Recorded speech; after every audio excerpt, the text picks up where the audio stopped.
Et oui, c'était dur, il a fallu être patient. Un match qui était très tendu au départ, une mi-temps d'observation. Et puis les Bleus, venez de l'entendre avec ces buts, ceux que l'on a entendus. Eh bien, les buts ont assuré leur victoire là-bas du côté de New York où nous retrouvons Antoine Grenier. Antoine, alors, victoire d'entrée et des Bleus, de quoi se rassurer. Oui, effectivement, même si la première période a laissé place à quelques doutes, on pourrait dire un petit peu des lions en cage hein, lors de les 45 premières minutes, parce que les Sénégalais étaient bien regroupés derrière. Et puis en seconde mi-temps, il y a eu un changement tactique de la part des Bleus qui ont abandonné leur 4-2-3-1 pour passer dans un 4-4-2 sans être trop technique. Ça faisait que Aurélien Tchouaméni, Michael Olise étaient sur la même ligne, et ça a libéré les espaces pour Michael Olise. Et à ce moment-là, c'était un lion en liberté. C'est lui qui a réussi les plus belles actions, en tout cas qui a créé les plus grosses différences du côté de l'équipe de France. Les Sénégalais ont mis du temps à s'adapter, à trouver la solution. Et en fait, le temps qu'ils trouvent la solution, les Français avaient ouvert le score un petit peu après l'heure de jeu par Kylian Mbappé. Puis par Bradley Barcola qui est rentré en jeu, rentrée parfaite pour Bradley Barcola. Les Sénégalais, dans le temps additionnel, ont bien cru revenir. Au moins coller un petit peu, faire douter cette équipe de France avec un but d'Ibrahim Baye. Et puis non, parce que dans les secondes qui ont suivi l'engagement après le but d'Ibrahim Baye, Kylian Mbappé est allé de sa frappe de 30 mètres, pas forcément habituel chez lui de le voir frapper d'aussi loin, mais là c'était spontané, c'était ce qu'il fallait faire. Edouard Mendy surpris, et victoire 3-1 de l'équipe de France, avec au passage Kylian Mbappé qui devient le meilleur buteur de l'histoire de l'équipe de France avec 58 buts. Oui, et Kylian Mbappé, avec son tir de 30 mètres, c'était un but à 3 points finalement, puisque la France s'en est donc sortie sur le score de 3-1. Marc Libra, quand on regardait la première mi-temps ensemble, vous le sentiez, vous le commentiez, qu'il y avait ce genre de déséquilibre, et que vous étiez persuadé, alors ou qu'il y aurait un changement tactique, mais ou que Didier Deschamps ferait quelque chose à la mi-temps, sortirait quelqu'un. Je pensais plus de sortir peut-être Doué, faire rentrer un milieu de terrain. Lui, il a préféré faire ce changement en mettant presque à certains moments que Kylian Mbappé sur le front de l'attaque, en mettant 5 milieux de terrain. Clairement, sur la première période, ils se font manger. On va se rappeler que depuis l'ère Deschamps, quand il a repris cette équipe en 2012, il a toujours évolué à 3 milieux de terrain. Donc cette révolution, parce qu'aujourd'hui, on a souvent critiqué Didier Deschamps de ne pas jouer avec ses forces offensives, toujours jouer petit bras. Là, il en met 4 et on se rend compte que ça ne fonctionne pas forcément. Mais c'est vrai que... C'est pas la première fois qu'on se rend compte de ça. Voilà. Contre la Côte d'Ivoire. Mais on va se rappeler aussi que lors de la Coupe du Monde, même en 2018, il avait tout changé à la mi-temps. Giroud était rentré, il avait remis des hommes en place, il avait tenté un système. Là, il a su réagir, il a modifié son système de jeu, et du coup, on a pu voir Doué, on a pu voir de nombreux joueurs. Et ça, c'est encore une fois, c'est le point petit de Deschamps, qui a su réagir, qui n'a pas perdu de temps. Sega Diallo, comment vous avez vu cette prestation finalement de l'équipe de France? Est-ce que, parce qu'il y a aussi la pression du premier match, la pression, Antoine nous le disait dans la première émission, hein, Antoine, c'était 35 degrés dans le stade. Hein. Oui, il faisait très très chaud. En tout cas, le soleil tapait très très fort, et à partir du moment où vous étiez sur le terrain et donc exposé à 100% au soleil, c'était forcément difficile. Moi-même, j'ai pris les coups de soleil cet après-midi. Mais vous avez fait des pauses fraîcheur, j'espère. On a heureusement qu'il existe des pauses fraîcheur désormais, mine de rien, mais c'est pas forcément ça qui a fait la différence. Mais oui, la chaleur, l'aspect physique a pu compter vers la fin. D'ailleurs, on voit côté sénégalais, c'est un remplaçant qui fait la différence. On voyait d'ailleurs, il n'y avait pas d'ombre au début. David Finzel faisait remarquer qu'au début du match, on ne voyait pas d'ombre des joueurs. Et ces gars, comment vous avez vu finalement cette équipe de France un peu, pas bousculée, mais en tout cas muselée en première mi-temps, et qui après a réussi à contourner finalement Elle s'en sort bien, Lions. parce que avec cette équipe du Sénégal qui est en place depuis 2018, c'est une équipe qui est en constante progression. Finale. Ils sont entraînés à la dernière CAN. Hein. Voilà, ils sont champions d'Afrique en titre, et presque. Et aujourd'hui, c'était un match très difficile pour l'équipe de France parce que l'équipe du Sénégal a des atouts. Et s'ils avaient quand même réussi à scorer les occasions qu'ils avaient en première mi-temps, c'est un autre match. Il y a eu beaucoup de maladresse. Mais logiquement, l'équipe de France a un léger avantage avec des top players devant. Et ça s'est vu avec un Kylian Mbappé qui marque des occasions qui n'en sont pas. Et donc, ça peut faire la différence quand de l'autre côté, on n'est pas très efficace. Ça va faciliter le reste du tournoi. C'est une entame qui remet un peu d'essence pour Didier Deschamps pour son dernier tournoi. Chérif, c'est dur à porter un titre de favori d'une compétition. Co-favori, il n'y a pas que l'équipe de France. Non, je n'ai pas dit unique favori. Je dis, ils sont parmi les favoris. On sait bien qu'il y a l'Espagne, qu'il y en a d'autres. Mais c'est pas toujours simple sur le premier match. Je n'étais pas inquiet, moi. Enfin, la représentation que je me fais de ce match, c'est une partie d'échecs. C'est-à-dire avec... un round d'observation. Un round d'observation, des lignes très très resserrées, très très peu d'espace. Et puis, comme dans les parties d'échecs, il y a ce qu'on appelle parfois la diagonale du fou. Le fou, c'est Olysée, évidemment, qui donne pas une balle en profondeur droite ou sur le côté, mais en diagonale, sur un appel croisé de Mbappé. Ça suffit. Après 1-0, c'était fini. Pour moi, c'était plié dans ma tête. Et l'équipe de France avait déjà eu 2 occasions de but qui ont été des duels remportés par le gardien Mendy. Mais au-delà du score, parce que bon, il y a le 3e but dans les arrêts de jeu, le but sénégalais qui est fantastique, mais c'est une véritable démonstration de force de l'équipe de France, notamment en deuxième mi-temps. Mentalement aussi. Mentalement, fraîcheur, et j'ai vu des Sénégalais vraiment dans le dur, douter, commencer sur un 3-1 entre guillemets des champions d'Afrique. Sincèrement, ils ont été surclassés en deuxième mi-temps. On n'a pas vu Sadio Mané. On n'a pas vu Sadio Mané. J'avais cru Pape Gueye fait une très très bonne première mi-temps. C'est lui un peu qui organisait le jeu sénégalais. Il a complètement disparu.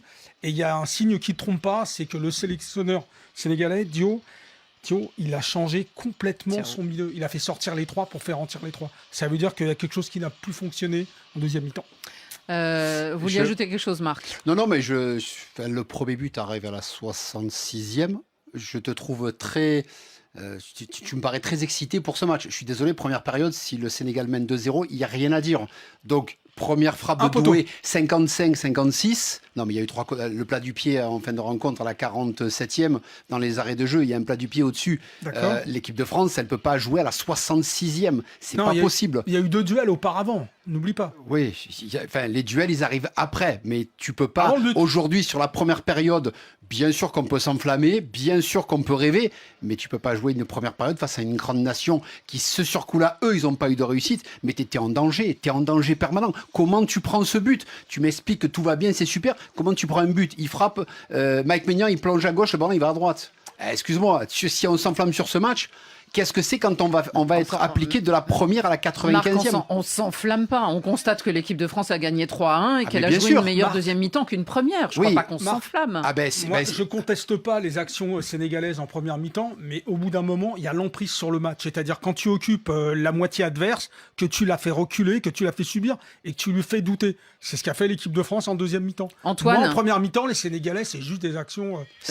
Vous qui étiez au stade et sûrement en hauteur par rapport à nous, qu'est-ce que vous en déduisez entre ces 2 points de vue? Il peut y avoir du vrai dans les deux, mais je vous reconnais. C'est vrai que c'est difficile de s'emballer sur un match comme celui-là, et notamment sur les 45 premières minutes. C'est-à-dire que vous vous retrouvez avec 2 équipes.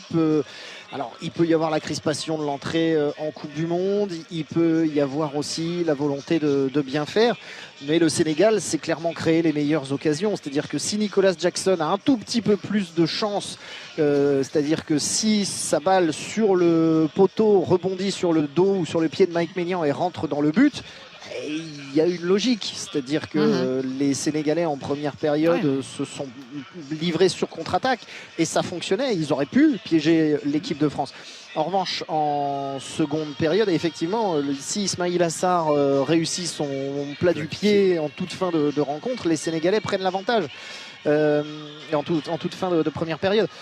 Dans la deuxième mi-temps, le changement tactique et le fait de libérer un peu Olysée, de le mettre vraiment au niveau de Kylian Mbappé, en tout cas en faux neuf, et de lui permettre d'être à la fois 10 et 9 et de lui donner l'espace, la capacité de passe qu'on lui connaît. Ça a libéré cette énergie-là et on assiste peut-être, mine de rien, à un changement de paradigme du côté de Didier Deschamps qui jusqu'ici avait des équipes qui étaient plutôt faites pour ne pas prendre de but, parce que quand vous ne prenez pas de but, vous partez du principe que vous ne perdez pas un match. Ça, c'est la logique même. Maintenant, on est peut-être sur un logiciel Deschamps où on se dit, quitte à prendre un but, eh ben, on en mettra 2, on en mettra 3, on en mettra 4. Et aujourd'hui, c'est à peu près ce qui s'est passé. Reste à voir si on va assister à la même chose lors du reste de la compétition. Parlons de Kylian Mbappé, Chérif Guémour. On sait que c'est sa compétition. On dit qu'il ne se retrouve pas dans des clubs qui gagnent encore la Ligue des Champions. Mais 2018-2022, c'est vraiment le joueur qui a toujours dit et montré que c'était la compétition qui lui plaisait, qui lui convenait. Et on a l'impression qu'il est au rendez-vous. J'ai jamais douté de Kylian Mbappé, on l'a toujours attendu. On a parlé de rebond avant la Coupe du Monde. Pour moi, il n'y a pas de rebond. Il a fait sa saison. Évidemment, il n'a pas eu de titre. On a chargé dessus parce que vis-à-vis du public du Real Madrid, il s'est fait siffler. Puis bon, ses anciens coéquipiers ont été champions d'Europe. Kylian Mbappé reste Kylian Mbappé, c'est-à-dire un super compétiteur.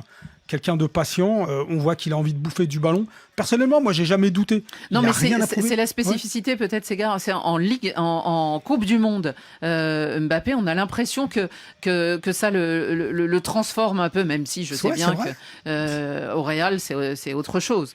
Mais ça le transcende et c'est normal, c'est la Coupe du Monde. Maintenant. Oui, mais il y en a qui misent aussi beaucoup sur les compétitions, par exemple, européennes. Non, mais je vais aller dans votre sens, pardon, excuse-moi, je te coupe. C'est vrai que je me rappelle que quand l'équipe de France était venue déjà jouer aux États-Unis contre le Brésil, au mois de mars, il y avait déjà un parfum de Coupe du Monde. Et là, je suis d'accord avec vous, c'est l'odeur du sang, l'odeur de la poudre. On a senti qu'il était investi et on l'a retrouvé ce soir un peu dans cette continuité. Je suis d'accord. Oui, mais c'est un joueur qui veut marquer l'histoire. C'est vrai que la Ligue des Champions le fut maintenant et nous, les Parisiens, on n'est pas trop mécontents qu'il soit parti parce qu'on a 2 titres. Mais sur une compétition comme celle-là, il doit se rattraper sur la saison qu'il fait, même s'il a été très performant en termes de réalisme et de nombre de buts marqués. Mais en termes d'impact global sur la Coupe du Monde, ça pèsera forcément et il le sait, il est venu préparé pour pouvoir impacter la suite, évidemment, et aller chercher ce titre-là va être essentiel pour lui. Les Coupes du Monde ont beaucoup marqué les esprits des supporters, tous ceux qui regardent les Coupes du Monde, quoi. Kylian Mbappé est un de leurs grands repères. Je rentre du Mexique où là-bas, on me parlait de Kylian Mbappé. C'est même normal. Non, mais il y a Ousmane Dembélé, par exemple, qui a eu un ballon d'or, mais lui... C'est un vrai buteur, c'est un serial buteur. Après, je pense qu'il fait le doublé parce qu'il est privé de ce penalty. Il n'y a pas penalty puisqu'il n'est pas sifflé. Il y a peut-être ça qui le pique, parce qu'il n'aime pas être piqué. Et sur ce coup-là, il va falloir le piquer à chaque match, alors. Parce que non, mais on aimerait bien pour nous. Mais après, je pense que cette frappe, c'est encore une fois, s'il n'y a peut-être pas cette frustration de dire... Parce qu'il est passé, il perd l'appui, l'arbitre ne siffle pas, peut-être qu'il frappe pas de 30 mètres, parce qu'il frappe jamais de 30 mètres. Et c'est peut-être ça qui fait que il fait un doublé. Le premier but, la passe est magnifique, mais c'est un but de véritable attaquant, de renard des surfaces. Appel croisé, ouais. Et la Coupe du Monde peut remercier Kylian Mbappé. Je pense que la Coupe du Monde a été lancée vraiment ce soir. On attendait les stars, les vedettes. Kylian Mbappé au rendez-vous. Un doublé. Yamal n'a pas encore joué. Il a joué 15 minutes, Yamal, parce qu'on attend Yamal aussi. Kylian Mbappé, pour l'instant, c'est lui qui a lancé la Coupe du Monde. On peut dire aussi, Antoine Grenier, que coaching gagnant pour Didier Deschamps, parce qu'il remplace Dembélé, qu'on a moyennement vu ce soir, et c'est Bradley Barcola qui rentre et qui va marquer le deuxième but. Oui, exactement, et c'est l'importance aussi des coachs, parce qu'on peut parler des joueurs, de Kylian Mbappé, effectivement, pour qui la Coupe du Monde est son jardin, mais il ne faut pas oublier que Didier Deschamps aussi, il en a gagné des Coupes du Monde, et avec l'expérience dont il dispose aujourd'hui, il est capable de mettre en place une équipe et de modifier cette équipe à partir du moment où il sent qu'il y a quelque chose à faire. Et ça a été le cas lors de cette mi-temps. On saura plus tard ce qu'il a effectivement dit aux joueurs, mais il y a eu un changement tactique qui a modifié le visage de cette rencontre. Et derrière, effectivement, un coaching inspiré, la rentrée de Bradley Barcola qui marque son 4e but en équipe de France, alors que ça faisait un bout de temps qu'on ne l'avait pas vu marquer, ça faisait 9 mois qu'il n'avait plus marqué en bleu, Bradley Barcola, donc c'était l'homme à rentrer. Après, le choix de Didier Deschamps, il est aussi dicté par le fait que Ousmane Dembélé, il ne fait pas un bon match. Voilà, il n'est pas forcément au mieux de sa forme. On parle de Kylian Mbappé et d'à quel point il se transcende en équipe de France. Ousmane Dembélé, on l'attend encore en bleu, on attend encore son match référence, on attend encore le moment où il fait basculer une rencontre importante. Marc, vous vouliez ajouter quelque chose ? Le coaching gagnant, pour moi, c'est la mi-temps où il décide de faire ce système. Et là, c'est le vrai, parce qu'après de faire rentrer, il peut sortir Doué, il sort Dembélé, parce que Dembélé, il est plus fragile au niveau de ses jambes, de ses blessures. Mais autrement, il peut sortir Doué ou Dembélé. C'est la même chose, les deux. En plus, ils ont eu une importance plus importante à partir de la seconde période. Mais en première, à part Upamecano, il n'y a pas un Français que l'on peut sortir du lot. Aucun Français. Donc, au niveau de la seconde, l'équipe de France s'est mise en avant. Et à partir de là, le coaching, il se fait à la mi-temps quand il a tout modifié, passé son système. Un petit mot, peut-être, avec vous, Chérif, sur l'équipe du Sénégal. Elle a peut-être pas été en deuxième mi-temps, alors qu'elle était sur une très bonne lancée. Peut-être qu'en deuxième mi-temps, je sais pas, surprise par le changement tactique ? Non, quand même pas. Non, je pense qu'il y a eu des belles initiatives en première mi-temps, il y a eu des belles fulgurances, mais c'est pour ça que je maintiens mon jugement sur la comparaison entre l'équipe de France et le Sénégal, c'est que la France a su montrer des vrais temps forts de possession avec des actions dangereuses. Le Sénégal a plus joué par à coup. C'est ce qui m'a un peu déçu. Les attaquants m'ont déçu parce qu'il y a eu des occasions. On attend toujours Nicolas Jackson, on a parlé entre nous. Sadio Mané nous a un peu déçus devant. Ismaïla Sarr a été plutôt bon. Mais une fois de plus, je redoute, par rapport à cette équipe du Sénégal, qu'on retrouve le même syndrome des équipes africaines en Coupe du Monde, c'est-à-dire qui démarrent lentement et qui finalement commencent à se lâcher au deuxième, voire au troisième match. Ouais. Alors que je pense que cette équipe de France était prenable. J'aurais bien aimé, en première mi-temps, qu'il y ait un vrai temps fort. Il y a eu des occasions, je suis d'accord avec vous, mais il aurait fallu plus appuyer sur les faiblesses de l'équipe de France, notamment sur les côtés. Ils ne l'ont pas fait, je suis déçu. Et en deuxième mi-temps, ils ont reculé d'un bloc. Et vraiment, sur les buts de l'équipe de France, je les ai trouvés perdus. Ça m'inquiète un peu. Ils vont se ressaisir parce qu'on n'est pas aussi au top du foot africain, mais il va falloir se ressaisir.